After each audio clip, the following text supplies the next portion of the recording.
committed to advancing racial equity and economic mobility for the next generation in the Great Lakes region. Learn more at joycefdn.org. This is NPR.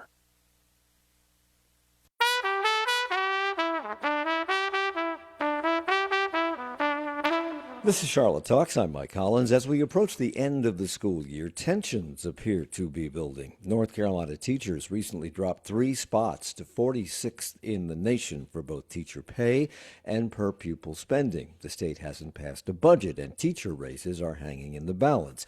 That fact and those rankings, along with feelings that education is being devalued here, led teachers from across the state to descend on Raleigh last Friday for yet another march to prod the legislature to take positive action. Closer to home, the Charlotte-Mecklenburg School Board took the rare move of rejecting Superintendent Crystal Hill's proposed $2.1 billion budget. They charged her with returning in 2 weeks with a new plan, but gave her little, if any, instruction. That resulted in this back and forth between Hill and School Board Chair Stephanie Snead. I guess we will bypass our 11-day rule because for the May 12th board meeting, materials are due this Friday. So I just want to be clear that we have a $2.1 billion budget. I do not have clarity on what exactly needs to be amended. Dr. Hill? I do not feel comfortable taking that direction outside of a board action. So we will address whatever meetings there will be, not tonight, and you will get direction.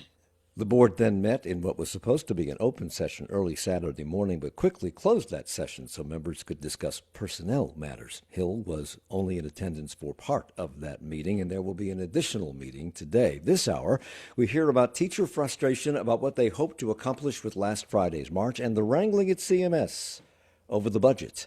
WFAE senior editor Ely Portillo is with us, along with Liz Schlemmer. She's an education reporter for WUNC. And to start us off with a primer on teacher tensions and teachers' hopes for change, Tamika Walker-Kelly is here. She is president of the North Carolina Association of Educators. Good morning, everyone. Thank you for being here. Good morning. Good morning. So, Tamika, I'm going to begin with you because I'm going to lose you soon in the program. And ahead of last Friday's march in Raleigh, Senate Leader Phil Berger said teachers were refusing, quote, to work on a day they are supposed to work. That does not sound like he was on board with your efforts. Do you believe that you moved the needle with him or other lawmakers? Well, educators came to downtown Raleigh, and we took a day on to advocate for our schools and our students and our profession. And we absolutely moved the needle with our community. They are engaged and energized and ready to continue discussions with their lawmakers and back home in their communities in order to elevate our message, which we carried on Friday, is that we want our lawmakers to invest in our students and schools over corporations and wealthy donors. Is the purpose of these marches really to rally the teachers, make them feel better about themselves, make them feel like they're having an impact? Is it a marketing ploy to get parents to recognize the problems and the struggles that teachers face? Or do you really think that you'll move the legislature?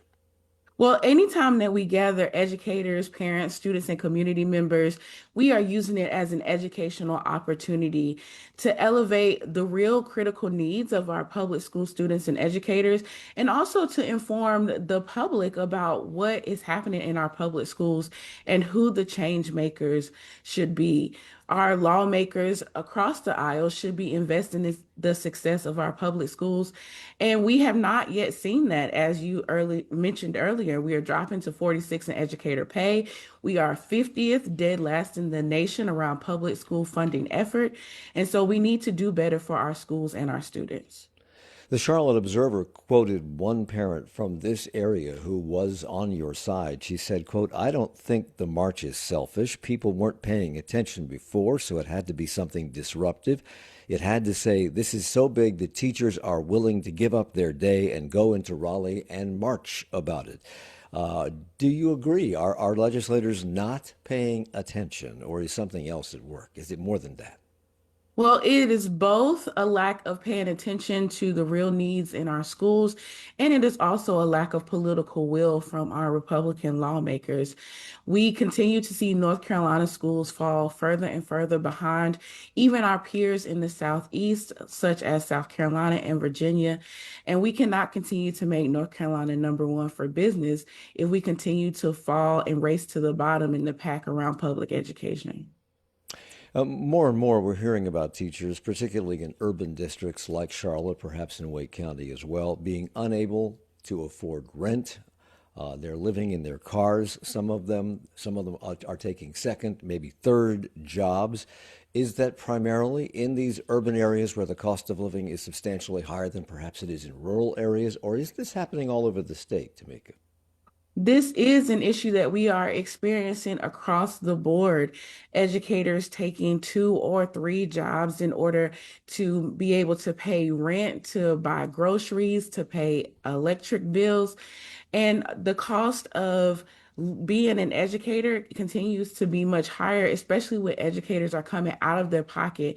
North Carolina teachers are spending the top in the nation for buying supplies and materials for the classroom. And so that kind of model is unsustainable for public education in North Carolina. And we need our lawmakers to make that difference in order to restore respect and prestige to our profession. If you had to use one or two words or a phrase to talk about how teachers feel about the working conditions they face and the reasons for those working conditions, what would that be? What would that phrase be? To quote one of our speakers at the program, our educators are tired, but they are tough. They have worked continuously. They love their students, they love their career, and now they want our lawmakers, other constituents, other community members to continue to show that love with action and advocacy for our public schools. The living wage in Mecklenburg County is around $53,100, according to the MIT Living Wage Calculator. Starting teacher salaries here, however, are $48,900. Do the math. It doesn't work. Aside from the personal impact on teachers, what's the effect of that on education and our ability to attract and keep the best teachers? And are we setting up our schools for failure by not dealing with this situation? Well, if we don't address the teacher recruitment and retention crisis that we have experienced in North Carolina for the past several years, it will ultimately affect our students, their academic achievement, and their growth. We continue to see educators, like I said, go to other states, but some people are leaving the profession altogether, and our students are experiencing bigger class sizes, 30, 40 students in a classroom, long-term substitutes in a classroom where they should have a highly qualified, well-compensated professional. And so ultimately, our students pay the price for inaction by our lawmakers on public education in our schools. The Charlotte Observer this morning published some of the results from a survey, the North Carolina Teacher Working Conditions Survey, which alludes to the fact that the teachers are underpaid and some of them are facing the reality of possibly having to leave the profession. It says these comments, this is a quote from the survey, these comments suggest that compensation is not viewed only as an individual financial issue, but also as a broader working condition that affects whether educators feel valued and whether schools can attract and retain experienced teachers. If this were happening in the private sector, that would ring alarm bells. It absolutely would. If we were seeing an exodus of doctors or lawyers or nurses or police officers or firefighters, it would cause a crisis and motivate people to action. And in order to even do all of those jobs, you need an educator. And so we should be investing in our public schools with the same gusto as we would any other industry, because that is the workforce that we are developing for the future of North Carolina. But these are the individuals who have dedicated their time, their talent, and their careers in order to shape the future of our entire state. Liz, how does pay ranking compare to other urban or rural districts around the country? We're 46, but what does that mean? How do we compare to Virginia? How do we compare to South Carolina? How do we compare to Tennessee, the neighboring states? I mean, I think Tamika might know the numbers for the neighboring states. Okay. Specifically, we're the lowest of any state that borders North Carolina.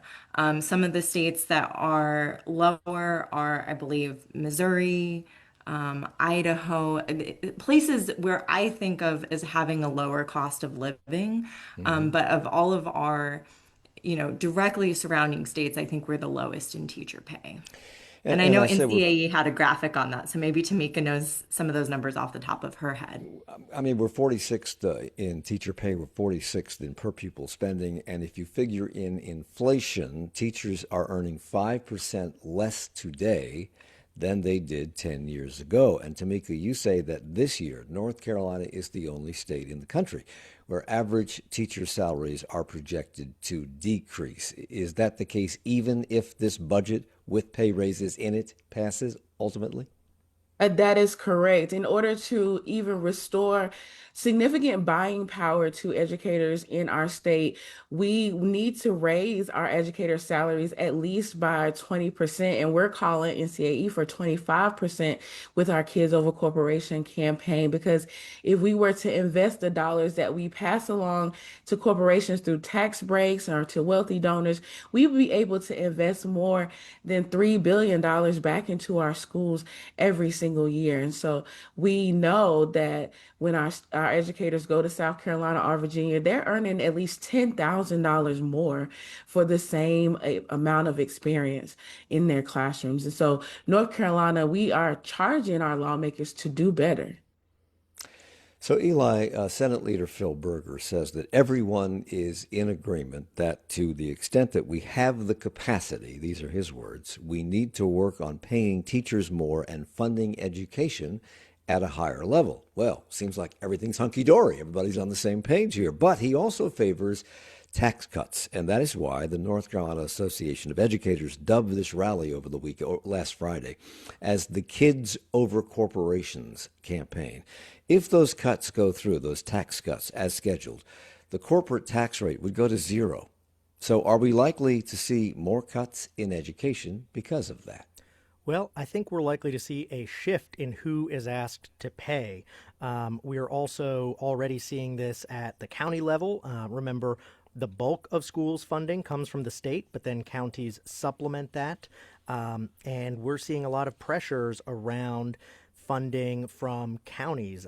Property taxes in Mecklenburg are projected to increase in many of the surrounding areas, and schools are driving a lot of that. So as the state kind of says, look, we'd love to pay more, but we're stretched and we can't do it right now, counties are being asked to fund higher teacher pay. That comes from property taxes, and we're seeing pushback. For example, Cabarrus County, they had a almost $14 million budget deficit.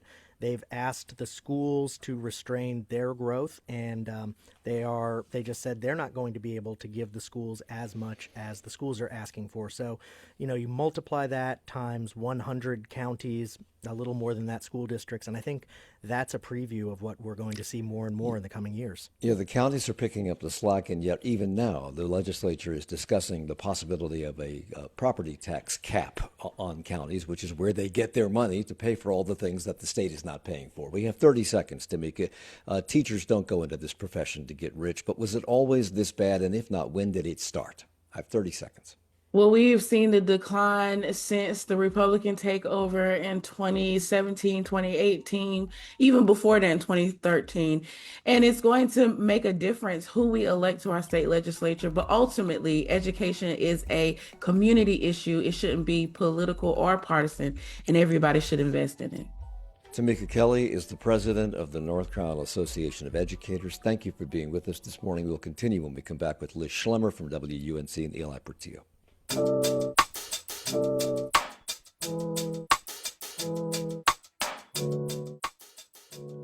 On the next Charlotte Talks, hear about a recent Charleston Post and Courier investigation that uncovered systematic failures within South Carolina's jail system. Tomorrow at 9 on 90.7 WFAE.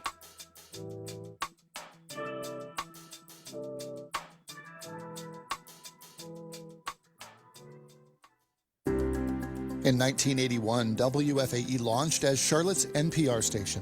Now, 45 years later, WFAE continues to provide the Charlotte region with trusted, fact-based, independent journalism. Join us on Thursday, June 4th at the Casey to celebrate this milestone at our annual gala with special guest Soledad O'Brien. Tickets are available at wfae.org/events. Support for this event comes from Mazda of South Charlotte. Support comes from WFAE listeners and Mecklenburg County Solid Waste, reminding customers that only cans, bottles, paper, cartons, glass bottles, and jugs may be placed in recycling bins. More information at wipeoutwaste.com.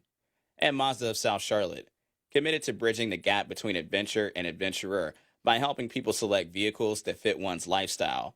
More at mazdaofsouthcharlotte.com. This is 90.7 WFAE. It's Charlotte Talks on listener-funded 90.7 WFAE and WFHE. I'm Mike Collins. We're talking about education and educators, the march in Raleigh last Friday, and ultimately what's going on with CMS and their wrangling over their own budget, which took a little heated move on last week during their meeting with the superintendent. Ely Portillo is with us. He's executive editor for WFAE News, and Schlemmer is an education reporter for WUNC. Before we move on to Charlotte, let's talk a little bit more about this march.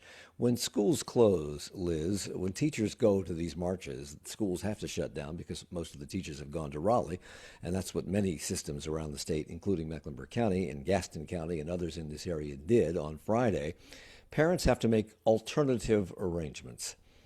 And that can be difficult for some parents because they can't find daycare. They have to not go to work themselves to stay home and take care of the kids.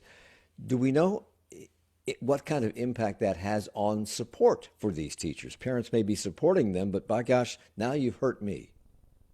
I mean, you can certainly look at social media comments and you'll see, a range of reactions to this march. There are folks who support it. There are folks who say, okay, but could they have done this on a Saturday? And then others who would defend that and say, well, if you did it on a Saturday, it wouldn't get everyone's attention, would it? And I know that teacher strikes are illegal in North Carolina. This was not a strike per se, but how is it different? Well, I think in a real formal strike, a union is trying to negotiate its contract. It might be going out for continued days or until their demands are met. This is a one-time demonstration. Also, the teachers who did leave, did walk out of school, asked for leave for that. They were using their own paid leave to do that, as opposed to a strike where they're simply walking out. I can also say that I've covered an unofficial wildcat strike before when I was reporting in Kentucky, and they didn't tell people they were going to do it. It was like every morning we would wake up, the whole city would wake up and wonder whether or not school was going to happen that day, and parents were figuring it out at 7 a.m. This was a very organized, concerted effort and a push to try to get school districts and school boards to make these decisions in advance so that at least families would know. Some of those families didn't know until the week of, but it's a little different than waking up and going, do we have school or not?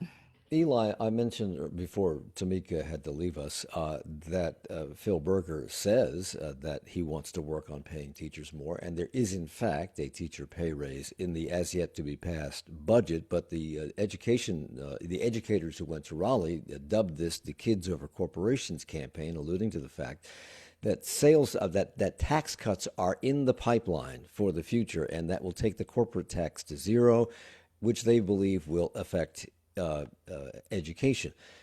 Isn't it in the best interest of corporations to want to pay into the education system, or at least for the state to have a solid education system so that they have a workforce of graduates who know how to do what they do?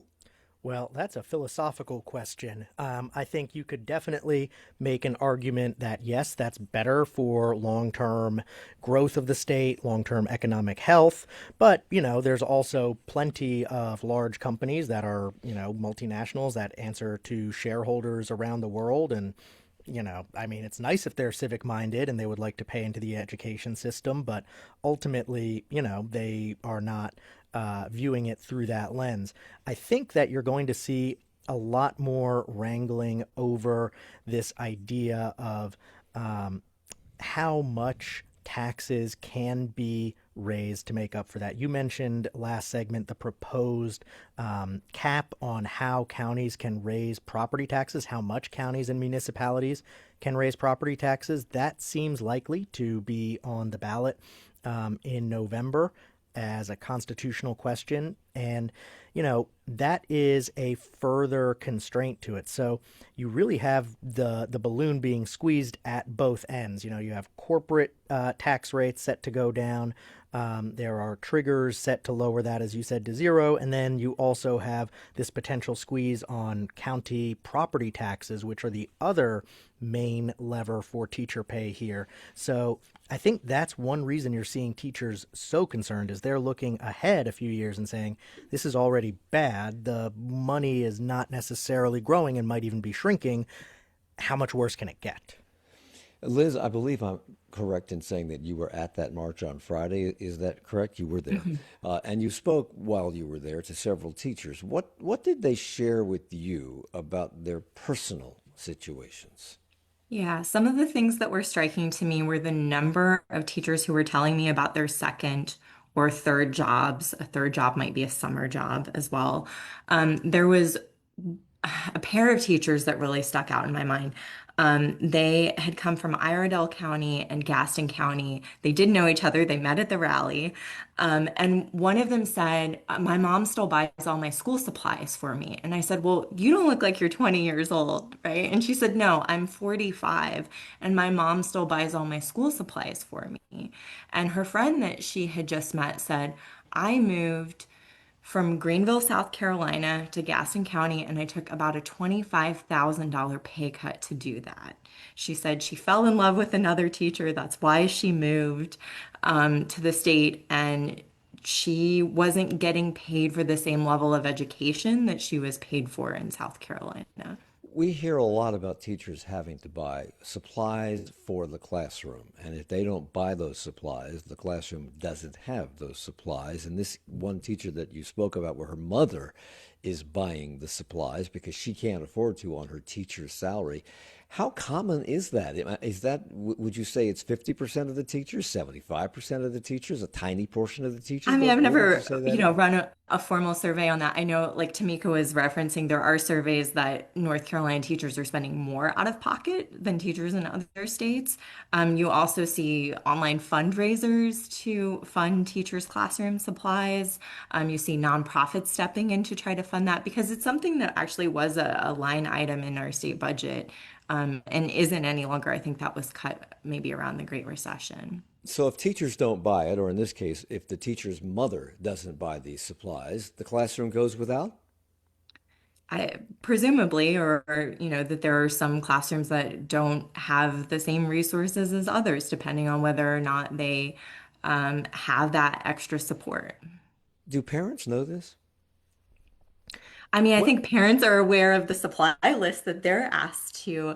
to help support. I did a story on that before that, supply lists are getting longer and longer in North Carolina because parents are being asked to bring in, not just their own child's crayons and paper, but also cleaning supplies for the classroom, snacks for the classroom. It's just growing and growing.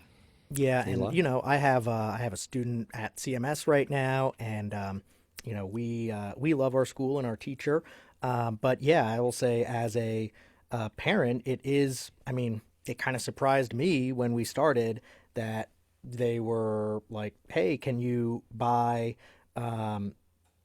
like wipes for the desks and goldfish for the class and construction paper and art supplies?" And you know, I mean, yes, but I was also, as a first timer, kind of like, Oh, really? I thought that's what the school budget was for. I didn't realize I was buying the Clorox wipes.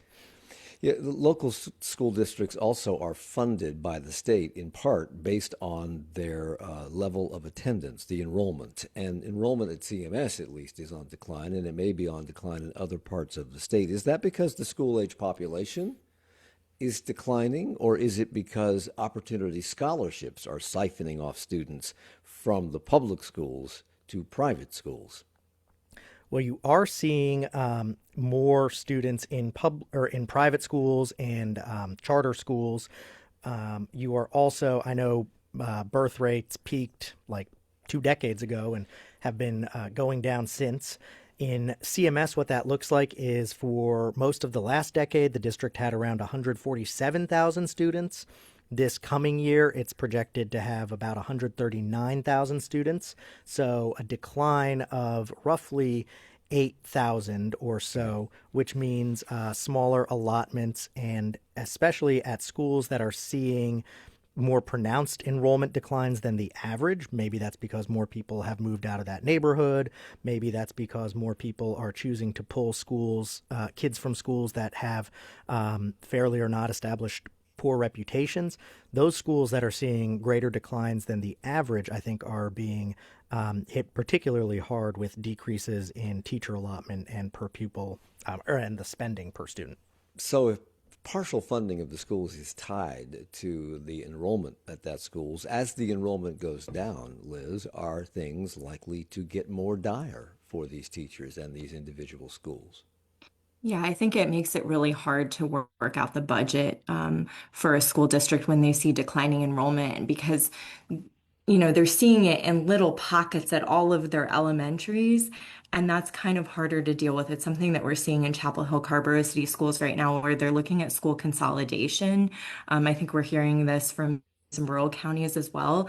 And what happens is, okay, you lost some kids from this elementary and this elementary and this elementary, and you end up having class sizes that are even lower than our state required class sizes. And the state doesn't fund the teachers at those levels. So you can have a class that ends up with 11 kids in it, and the state's not paying for that teacher. You need to kind of consolidate the classes so that you're maximizing the efficiency of your state funds. And I mean, that's why I think we're going to start seeing more and more pushes for school consolidations. Is this happening for you, Eli? Are you watching that? Yeah, in Catawba County, our education reporter, James Farrell, has been reporting on the proposed merger of the county schools with the two smaller school districts. I think it's Hickory and Newton Conover. And, that will affect about 23,000 students, I think, as those three districts are consolidated into one. One other point I wanted to bring up, because it is budget season right now, and you're hearing a lot about property taxes. We just had the Charlotte municipal property tax and budget presentation last night here. There are a lot of teachers. So increasing teacher pay is mathematically just harder than some of these other local public pay increases you're hearing about. For example, here in Charlotte, the city is proposing raising property taxes to give firefighters a 7% raise and police a 10% raise. There's about 2,600 police officers and firefighters in Charlotte. For CMS teachers, there's around 9,000. So when you're talking about funding public employee raises largely out of local property taxes, I think that's one thing that gets lost sometimes is there are generally a lot more teachers than other local public employees. It's usually, I believe, the biggest group.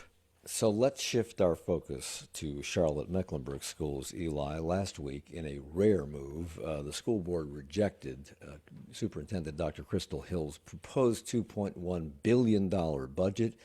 It caught Hill off guard, and the exchange between her and the school board chair, Stephanie Sneed, that we played at the very beginning of this program indicated a little friction. Was that real or imagined or just in the moment? Is there something going on here? Well, I should note that I'm not an education reporter. I do pretend to be one on the radio sometimes. But our education reporter, James Farrell, he covered that meeting, and then I covered the follow-up meeting they had on Saturday. So I've been watching a lot of school boards lately. It was unexpected. We were able to confirm that this is at least the only time this has happened in 25 years, possibly farther back, but we were not able to confirm that. And I think the tension that you heard in that clip was real. There was a lot of confusion evident from Dr. Hill there, and she repeatedly asked for clarification, and Board Chair Sneed ended up closing the meeting with a bang of the gavel. In the follow-up meeting on Saturday, there was not much clarity, and it was a board discussion, but CMS staff and Crystal Hill didn't participate. Yeah, Liz. I'm just curious, Eli, are you concerned at all that any of these meetings are, trying to get around open meetings laws? Because typically, anytime you have a quorum of the school board, it should be open unless they're discussing things like hiring and firing people.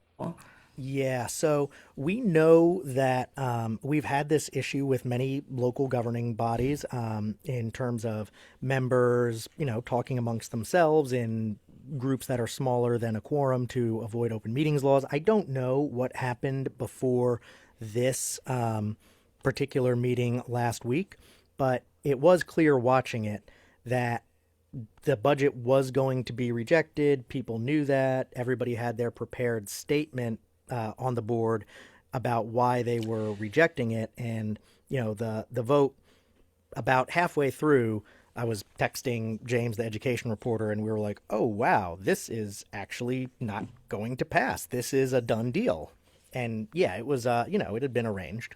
And there are several odd things about this. First of all, the fact that she seemingly was blindsided by this rejection of the budget, and it would seem to me that the school superintendent and the head of the school board or other members of the school board would have been in touch with Crystal Hill prior to this meeting so that they could iron out their differences or give her pointers about what they'd like to see in that budget.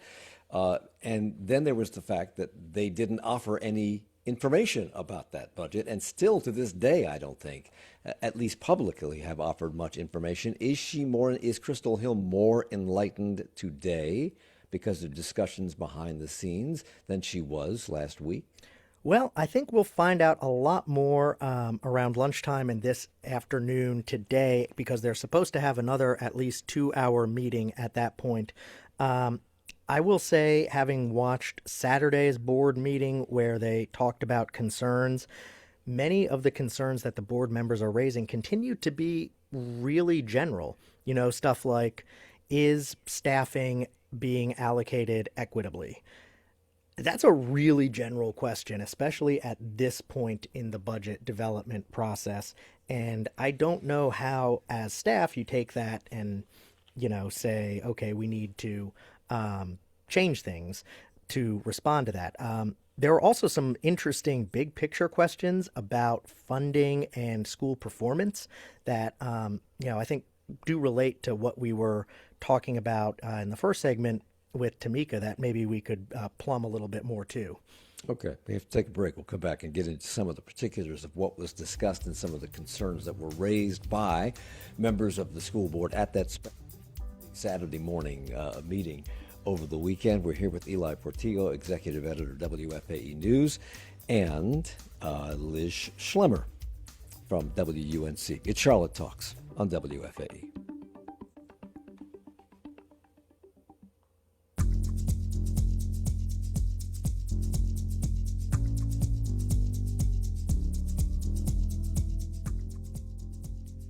Electricity use in the U.S. is rising for the first time in more than a decade, and our power grid isn't ready.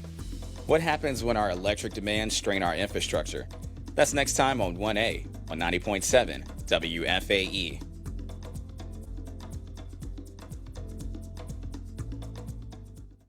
Hey, it's Glenn Washington from Snap Judgment. When's the last time you even turned your car on? No, not that car. The other one, the one sitting there in your driveway, covered in leaves and pollen and dog hair. Don't just let it sit there in neglect. Donate it to WFAE instead. We'll give it a new home and turn your gift into the programs you love. It's easy. Pickup is free, and you may even qualify for a tax deduction. Visit WFAE.org/cars to get started. WFAE recognizes the nonprofit community support of the Charlotte Symphony Orchestra, presenting Copeland and Kahane. Led by Kwame Ryan, the series finale reflects on the meaning of home, from Copeland's Appalachian Spring Suite to Gabriel Kahane's Emergency Shelter Intake Form, featuring a choir of community members impacted by homelessness. May 15th and 16th at Night Theater. Tickets at charlottesymphony.org.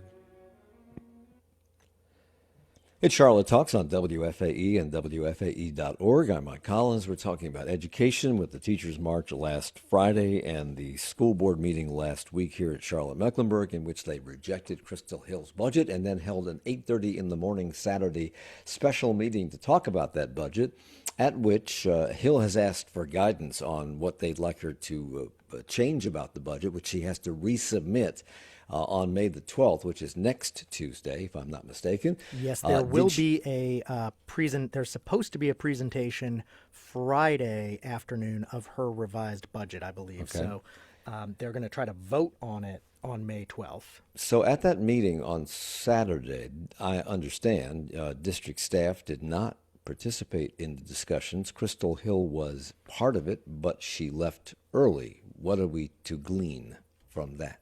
Well, I think there's some behind the board machinationing going on here, if that's a word. They noticed this as a budget workshop. It started at 8 a.m. on Saturday, and they immediately went into closed session to discuss what they said were specific personnel matters and also matters with their attorney. They came out of closed session after more than an hour, did not comment on it. Of course, personnel discussions are one of the exceptions to open records, open meetings laws, where they can have private discussions. And then they talked about the budget and their concerns for the next 2 hours without involving Hill or the other district staff in that. So this 2 hours that they spent on Saturday talking about the budget amongst themselves, or whatever they talked about in that closed session, centered, when they came back, the discussion centered mainly on areas of concern that board members had. Member Charlita Hatch says she wants to know if CMS will hit its academic goals with the proposed budget, and if not, how much more money it would take. And it's a yes or no question. Are you going to hit literacy to K-3 target based off this budget, or do you need something else to hit the target? Right. Yes or no? And if it's not money, that's fine. But if it is, say that.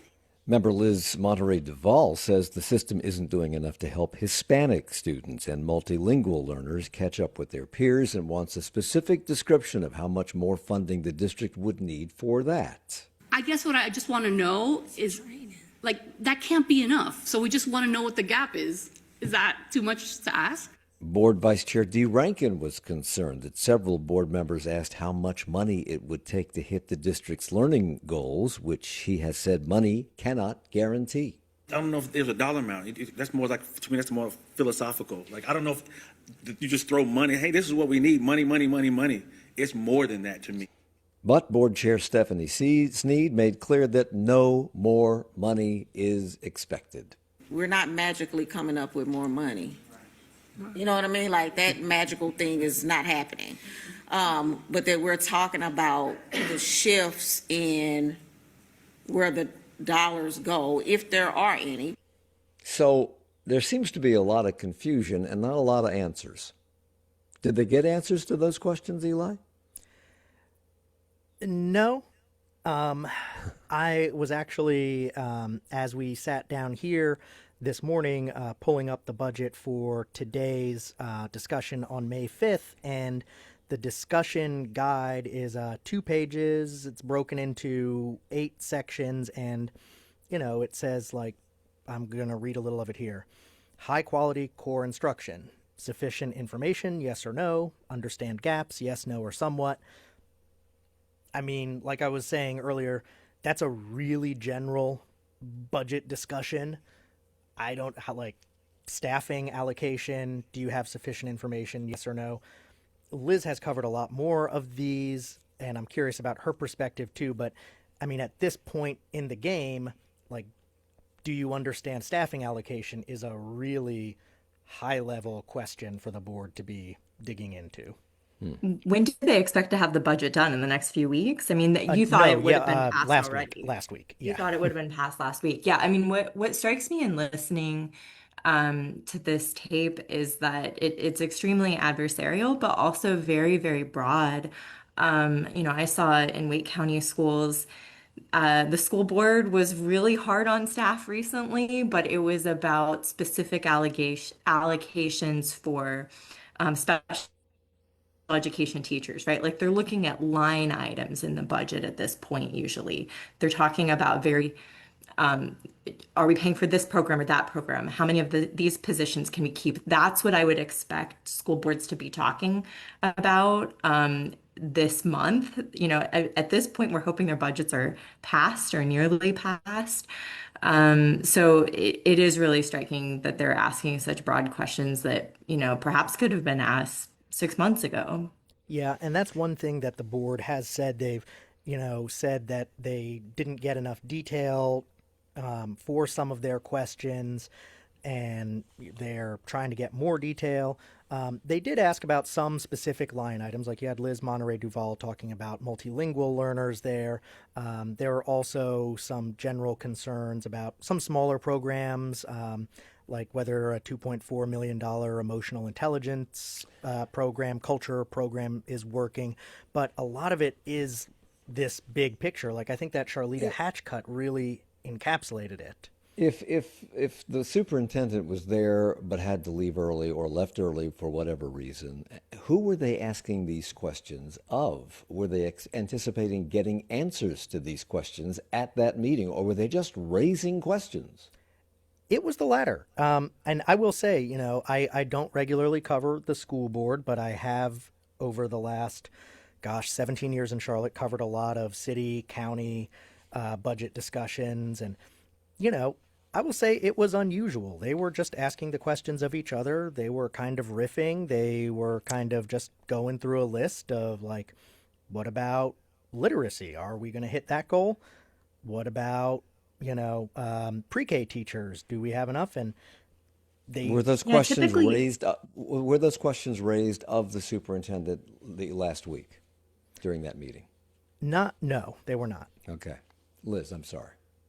Oh, I was just going to say, typically, school board presentations are kind of a conversation between the school board and staff. I mean, we see this in a lot of other government meetings too, right? That our elected officials who are community members, they're asking for details, they're probing, not like you're saying, Eli, just kind of talking amongst each other. It's usually a conversation between staff and the board. Yeah, and I think we will see some more of that today. I think we will see more of that Friday. But again, like you said, we're kind of in crunch time here. And in some ways, it feels like we're back to the beginning of a budget process, even though Board Chair Stephanie Sneed has repeatedly said, we're close, we're not far off, we're not asking for a lot more. I think the unspoken rejoinder to that is kind of like, okay, well, if it's really close and we're at the end, like, well, what are we doing here? Why has this process blown up so much? And just like pulling back, big picture, where Charlita Hatch and several other board members, they asked, will CMS hit its goals with this budget? And I don't think that's a question that you can answer. And you can't just say, if we increase student spending to X amount and we hire X more teachers, like, we will close achievement gaps. So I think philosophically, that's a really, really big question. A portion of this meeting was open to the public. I'm curious how many people showed up at 8:30 on a Saturday morning. And if they were allowed to participate in any way, did they ask questions of their own? No, there were a few people there. Um, there was a group of people wearing shirts for the Struggle, which is a Charlotte nonprofit. They were the thing, but no, it was it was really just a board member discussion. So Dee Rankin asked about how the school's funding allotments will be impacted by falling enrollment, which we've already talked about a bit. CMS is projected to have about 139,000 students next year, down from 147,000 10 years ago. Did he get an answer to that question? Do they know the answer, or is that up to the General Assembly? Well, what they've done so far to deal with falling enrollment and this allotments are to say, they're going to hire fewer staff. I think they're going to hire about 1,800 staff versus they would normally hire 2,000 in the coming year. So, they're closing some positions. They're shifting some central office support staff positions into educator positions. So that's how they're dealing with this. What I think was different in this discussion was CMS has talked about that high level. What the board was really pushing for now is they want to understand how specific allotments are going to affect specific schools and specific, art programs, extracurriculars at specific schools, and what that's going to look like. Some of this decline in enrollment can be traced to opportunity scholarships because those scholarships are available to every student in the state. So they can take money and go to a private education, which they will likely have to subsidize on their own. So those who are left behind are the ones who can't afford the additional money. But do we have any figures, Liz, on how these scholarships are impacting public school enrollment and or what that will mean for future funding for these schools? So I don't remember the exact percentage, but we do know actually a majority of students who received opportunity scholarship vouchers already attended private schools. Certainly, there are some people who are accessing them for the first time and actually switching. But like vouchers are only one piece of why schools are losing enrollment. It's kind of like three factors hitting at once, right? You've got maybe you are losing some students to the vouchers, but you're also losing kids to homeschooling. The charter school population is growing really rapidly. And then on top of all of that, there are just fewer children, right? Because of the declining birth rate.